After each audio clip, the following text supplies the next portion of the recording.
And now, viewers, the Chief Justice of India, Suryakant, has taken suo motu cognizance of the concerns of the redefinition of the Aravalli Hills, a move critics fear could open the door to unchecked mining and ecological damage. Now, in this case, a vacation bench led by Chief Justice of India, Suryakant, along with Justices J.K. Maheshwari and A.G. Masih, they will be hearing this matter on Monday. The intervention, in fact, from the top court now comes amid rising protests and environmental alarms over the changes made to the definition of Aravalli, a region which is crucial for preventing desertification and sustaining groundwater. Now, environmental groups have been warning that this revised definition may legitimize mining and construction in the previously protected zones. The issue, in fact, stems from the conflicting definitions of the Aravalli's range across Delhi, Haryana, Rajasthan and Gujarat, which basically led to regulatory gaps and illegal mining.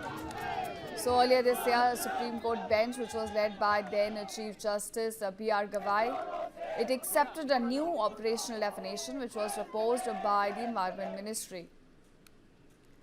Now, under it, Aravalli Hills are landforms with a minimum 100-meter elevation, while in the Aravalli Range is formed when two such hills lie within 500 meters. However, in this case, the court had also directed the centre to frame a comprehensive sustainable mining policy before allowing any new activity. So all eyes are going to be on Monday's hearing now, as the top court now reassesses the future of one of India's most fragile ecological shields.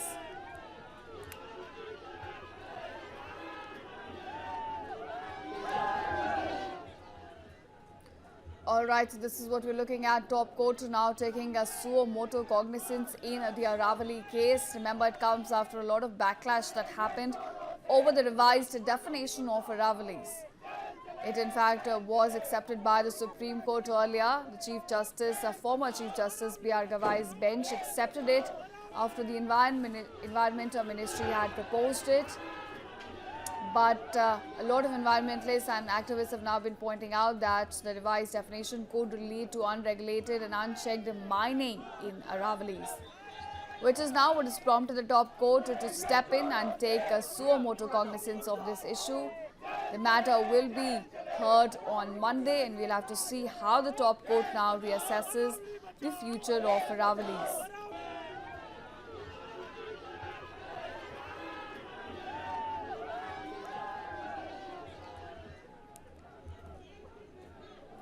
Remember, under the new definition, Aravalli Hills are landforms with a minimum 100-meter elevation, while Aravalli Range is formed when two such hills lie within 500 meters.